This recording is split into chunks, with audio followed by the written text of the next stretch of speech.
बिस्मिल्लाहिर्रहमानिर्रहीम। मैं हूं ज़हर अहमद खान और आप देख रहे हैं मेरा फेसबुक और यूट्यूब चैनल अब्लॉग टीवी और मेरा फेसबुक पेज यूके पॉइंट। आज दो अहम तरीन खबरें हैं जिनको अनफोल्ड करके आपके सामने रखना है और आपको बताना है कि फिर एक दफ़ा फिर जो है वो कहते थे कि एक जरदारी सब पे भारी। इससे पहले कि हम मज़ीद तफसीलात में जाएं और अगर आगे डिटेल में जाएं, अगर इससे पहले आप नए हैं और अगर आपको चैनल पसंद आए तो लाजमी से सब्सक्राइब कर लीजिएगा और बेल आइकन दबाना ना भूलिएगा और कमेंट्स बॉक्स में अपनी कीमती आरा से लाजमी हमें जो है मुत्तला कीजिएगा। अब हम आपको बताते हैं, आपको याद होगा कि बचपन में एक गेम होती थी। हम अक्सर तो एक गेम का जिक्र करते रहते हैं अपने वीलॉग में, चेस, शतरंज, जिसमें बादशाह, वजीर, प्यादे चलते रहते हैं और एक जंग का समा होता है और फिर आखिर में जिसकी चाल अच्छी और स्मार्ट होती है वो अगले की काया पलट देता है। अब हम बचपन में एक गेम खेलते थे, एक लूडो होती थी और जब लूडो को हम उल्टा करके रखें तो उसके बैक पे एक स्नेक की गेम होती थी। वहां पर आप दाने फेंकते हैं और वो अपने नंबर से चढ़ते चले जाते हैं, 2, 4, 5 और 99 पे जब कहीं पहुंचते हैं तो उसमें बहुत सारे स्नेक और स्टेयर्स होते हैं जो आप चढ़ते चले जाते हैं और जब आप 99 पे पहुंचते हैं तो वहां एक स्नेक होता है जो ऐसे करके बैठा हुआ होता है और वहां लकीली अगर आपका वो नंबर आ जाए तो जैसे ही वो स्नेक आपको डसता है तो आप ऊपर से लेके एकदम नीचे तक आपका धड़न तख्ता हो जाता है। बस यही कुछ इस वक्त जो है ना ये गेम हो रही है, यही गेम हमने आपको आज समझानी है, यही अनफोल्ड करने हैं सारे मामलात और आपको हमने बताना है कि कैसे मामलात चल रहे हैं। रात को जरदारी आए, प्रेस कॉन्फ्रेंस की, दुबई में उनकी आंख का ऑपरेशन था, वहां से भी कुछ मामलात चलाए थे उन्होंने वहीं से दुबई से ही फोन करके नवाज शरीफ से कहा था कि वो जहांगीर तरीन से ना मिलें क्योंकि ये फिर सारा जमहूरियत के मुनाफी है। बहरहाल इस्तेहकाम पाकिस्तान की तो हमने आपको पहले बताया है कि उसकी हवा ही निकल गई है। ये वो बेतफाका टब्बर था जिसकी दाल ही जूतियों में बट गई है बनते के साथ ही। बहरहाल वहां से आंख का कामयाब ऑपरेशन करा के आए, कुछ और भी वहां सियासी मामलात चलाए, फिर वो उसके बाद लाहौर में आए। गुज़िश्ता रात उन्होंने जो है ना वहां पर उन्होंने सनतकारों से जो है खिताब किया है, उनसे मुलाकात की है, उनसे गुफ्तगू की है। इधर जरदारी, आसिफ अली जरदारी का सनतकारों से खिताब, इधर से बिलावल भुट्टो का असम्बली में खिताब और उधर से जो है नवाज शरीफ की जो कानूनी माहिरीन हैं, जो उनकी लीगल टीम है, उनका इंदिया देना कि नवाज शरीफ वतन वापस आ जाएं। फिर शहबाज शरीफ जो पेरिस गए हैं और वहां की इतनी बड़ी कॉन्फ्रेंस में बड़े बड़े जोमा और दुनिया के बड़े बड़े लीडर जो है मिले हैं, मगर हमारे प्राइम मिनिस्टर साहब उन्हें जो है मैंगो की पार्टियां जो है वो ऑफर कर रहे हैं, पेटी उनके लिए स्पेशल मैंगो, पाकिस्तान का जाहिर है मशहूर है, बड़ा तोहफा है पाकिस्तान का, तो कह रहे हैं कि मैं आपके लिए पेटी भेजूंगा या मैं पेटी लाया हूं। बहरहाल जो भी है वहां से मैंगो की पार्टी से निकलते निकलते फिर वो वहां से लंदन पहुंच गए।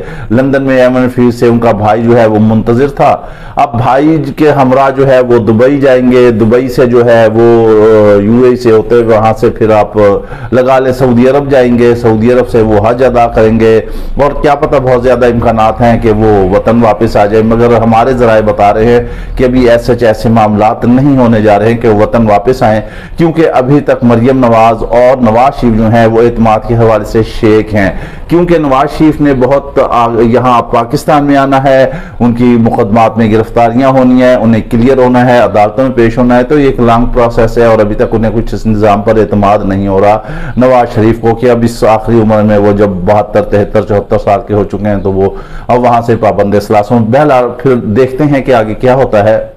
बात हम कर रहे थे जरदारी की, तो आसिफ अली जरदारी, पीपल्स पार्टी और ये जो पीडीएम का कुनबा है, जब इसकी मीटिंग हुई तो वहां पर जब बंदर बाट हुई, सीटों की तकसीम हुई, तो वहां पर फिर जब बात चली तो उन्होंने कहा कि अब क्या किया जाए। वहां पर मरियम नवाज ने कहा कि पंजाब जो है वो हमारे हवाले कर दिया जाए और सेंट्रल गवर्नमेंट जो है वहां पर भी कोई सीजन जो है प्राइम मिनिस्टर जो है वो आ जाए। अब जाहिर है सीनियर वही यहीं से जो है मरियम नवाज ने जो है बिलावल का तो पत्ता काट दिया कि बिलावल तो सीनियर है नहीं, अब सीनियर जो है वो उनके ही अपने खानदान के एक बाप है और एक उनका चचा है, नवाज शरीफ है या शहबाज शरीफ हैं, मगर इसको जरदारी कहते हैं। जब जरदारी ने ये सारा कुछ देखा, सिलसिला देखा, तो उन्होंने कहा कि अगर और ऐसा नहीं को सीनियर तो मुझसे ज्यादा सीनियर कौन है। मैं इस मुल्क का सदर मुमलिकत भी रहा, मैंने मसाइल भी हल किए, बहुत सारे हमने कुर्बानियां भी दी, हमने मिसाक जमहूरियत भी किए, मैं मुल्क में सरमायाकारी भी ला सकता हूँ, मैं ये भी कर सकता हूँ।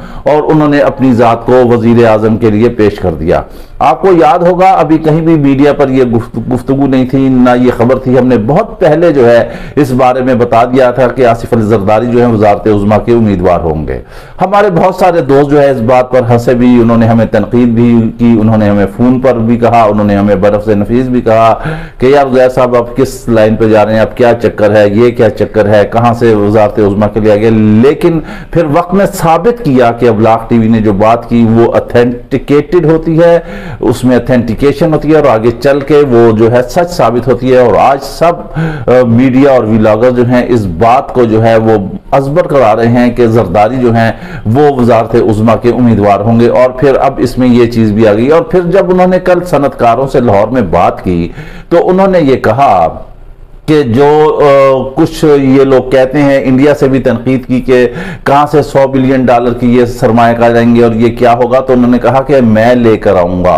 मतलब उन्होंने ये कहा कि इस वक्त मुल्क का जो सबसे बड़ा मसला है वो मईशत है। सबसे पहले उन्होंने दुखती रख पे हाथ रखा, उन्होंने कहा मैं हल कर लूंगा। अच्छा, फिर उन्होंने कहा कि मिसाक़ जमहूरियत के लिए मैं तब भी तैयार था, मैं आज भी तैयार हूं। फिर उन्होंने कुछ बैनुसतू इशारे जो हैं वो ज़मान पार्क की तरफ भी किए कि उन्होंने कहा कि जो है इमरान खान भी आए और वो बैठ जाए, कुछ सिलसिले हो जाएं।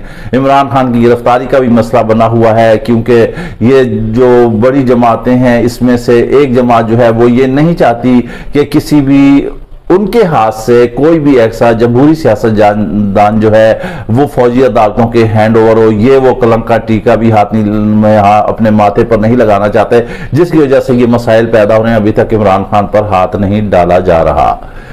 अब ये बात हो गई। अब हम आते हैं बिलावल की तरफ। बिलावल ने जब कौमी असम्बली में तकरीर की उससे पहले तो वो कहते थे कि हम बजट नहीं पास होने देंगे, हम ये नहीं करने देंगे, हमारे मुतालबात नहीं पूरे हुए। उन्होंने वज़ीर आज़म से नाराजगी का इजहार किया। लेकिन कल उन्होंने कह दिया कि मैंने तो बचपन से देखा है शहबाज शरीफ जितने मेहनती वज़ीर आज़म है इतना कोई नहीं है, वो बेतहाशा मेहनत करते हैं। फिर उन्होंने कहा कि इसहाक डार जो है वो जो है मेरे अंकल हैं, वो डार अंकल उन्होंने कह दिया। मतलब अब ये आप देखें कि कैसे गेम पलटती है। इधर जरदारी ने भी, हम आपको डॉट कनेक्ट करके साथ साथ बता रहे हैं कि मसाइल कैसे आपस में एक दूसरे से मदगम होंगे और कैसे फिर एकदम रास्ते जुदा होंगे। इधर जरदारी ने भी कह दिया कि बिलावल ने कहा कि जरदारी जो है वो यारों के यार हैं और जरदारी ने कहा कि मैं जो हूं कतई तौर पर जो है ना नून लीग को धोखा नहीं दूंगा। बिलावल ने भी कहा नहीं धोखा दूंगा। इसका मतलब तो आप अच्छी तरह समझते हैं कि एक जरदारी सब पे भारी। जब कोई आदमी कहता है कि धोखा नहीं दूंगा, इसका मतलब है कि वो तैयार है कि हाँ बच्चों तैयार हो जा, बस सुनो काम तेरा में चिकन आना, ठीक है ना। अब ये सिलसिला है, ठीक है। जरदारी उस बुनियाद पर पहुंच चुके हैं जहां से उनकी नून लीग की जो है वो रास्ते जुदा हो जाएंगे और पीपल्स पार्टी जो है वो अलहदा हो जाएगी। आमदा इंतखाबात हैं और आप ये कह लें अगस्त सितंबर अक्टूबर ये मामलात हैं इंतखाबात के। और इंतखाबात में ये मुमकिन ही नहीं है कि ये दोनों पार्टियां जो हैं एक साथ रह के चल सकें। और अभी जो कुर्सी है उस पर झगड़ा बनेगा, उस पर जोर लगेगा कि वजीर आजम कौन बन गए। सारी पार्टियां इकट्ठी थी, 12-13 जमातें इकट्ठी हुई सिर्फ एक इमरान खान को गिराने के। लेकिन इमरान खान का जो वोट बैंक है, जो पावर वोट है, आप सर्वे देख लें, आप मीडिया उठाकर देख लें, जो कुछ भी कह लें, गो के इमरान खान के नाम लेने पर पाबंदी है मीडिया पे। इसलिए जरदारी ने कहा था कि मैं एक क्रिकेटर को, यानी कि वो बैनुसतूर उन्हें सिग्नल दे रहे हैं, वो पैगामात पहुंचा रहे हैं, वो मैसेजेस पहुंचा रहे हैं, वो प्रेशर बिल्डअप कर रहे हैं, वो मस्कुलर जो है उसमें वो जो है उसकी गेम खेल रहे हैं, आसाबी तनाव का जो है नून लीग को भी शिकार कर रहे हैं और जो आला मुख्तदर हल्के हैं उनको भी कर रहे हैं कि बैकडोर डिप्लोमेसी भी तहरीक इंसाफ से हो सकती है और वहां से भी कुछ ना कुछ मामलात चल सकते हैं। अभी तक ये तो इमरान खान को गिराने में नाकाम रहे हैं क्योंकि जितने भी सर्वे आ रहे हैं जैसे जैसे ये उन्हें दबा रहे हैं उसी तरह जो है उनका ग्राफ ऊपर होता जा रहा है और नवाज शरीफ का वोट बैंक में जो है बेतहाशा इजाफा होता जा रहा है। यही खौफ है जो इनको जो है आगे नहीं आने दे रहा, जो इन्हें इंतखाबात में नहीं आने दे रहा। और ये कह रहे हैं कि जब तक इंतखाबात में हमारी 100% कामयाबी नहीं होगी उस वक्त हम इंतखाबात में नहीं जाएंगे, क्योंकि जैसे ही इंतखाबात में जाएंगे अवाम तो तैयार है वोट से बदला लेने के लिए। अवाम अब बाशऊर हो चुकी है, अवाम को पता चल चुका है। पूरी दुनिया में जो है इस वक्त पाकिस्तान की जो है सुबकी हो रही है। कैनेडियन पार्लियामेंट में भी जो है ये आवाजें उठ रही हैं कि पाकिस्तान को उस वक्त IMF मदद करे जब वो साफ और शफाफ इंतखाबात करा ले। अमेरिका से भी कुछ ऐसे ही मामला हैं, दुनिया भर से भी ऐसे ही हैं। IMF के साथ भी जो है वो किस्त जो है रुकी हुई है, पैसा रुका हुआ है, हुकूमत जो है बौखलाहट का शिकार है, हालात खराब होते जा रहे हैं, टाइम टेन्योर खत्म होता जा रहा है, ये आखिरी महीना है, अगले महीने में सारा कुछ ही तलपट हो जाना है, हुकूमत बाहर हो जानी है। उस वक्त पता चलेगा कि इनकी हैसियत क्या है, उस वक्त पता चलेगा कि इनकी सियासत कितनी अवाम जो है टका टोकरी करती है। अभी तो सिर्फ मुंतजिर हैं। गो के एक चीज और है कि जब हमने अब आखिरी बात जो है वो नवाज शरीफ की थी कि नवाज शरीफ को जो कहा है कि वतन वापस आ जाए, उनकी लीगल टीम ने इशारे दे दिए हैं। इधर से शहबाज शरीफ पेरिस से वहां लंदन पहुंच गए हैं, वो जो है बड़े लाला जी से मुलाकातें करेंगे, अपने जो भाई साहब हैं उनसे मुलाकातें करेंगे, उनसे बातचीत करेंगे, मौजूदा सियासी सूरत हाल के बारे में डिस्कशन करेंगे, अपने जो है टिकट्स के बारे में डिस्कशन करेंगे, वो कहेंगे कि कैसे इलेक्शन लड़ा जाए। फिर नवाज शरीफ वापसी का सिलसिला होगा, बैरूनी दुनिया को भी साथ में लाएंगे। सऊदी अरब, यूएई, दुबई के जो दौरे हैं जो नवाज शरीफ जा रहे हैं वो यूं ही खाली नहीं है, वहां से भी कुछ रजामंदी लेंगे कि कैसे होगा। लेकिन हम आपको बताते हैं कि जरदारी वहां से पहले हो आए हैं, और MBS भी हम आपको बताते हैं जो ये चला रहे हैं कि इमरान खान के दोस्त हैं, वो भी इमरान खान के दोस्त हैं। लिहाजा बैरूनी दुनिया से भी इन्हें जो है मुश्किलात का सामना है, वहां से भी कोई इतनी इन्हें हाजी हुजूरी नहीं मिल रही है।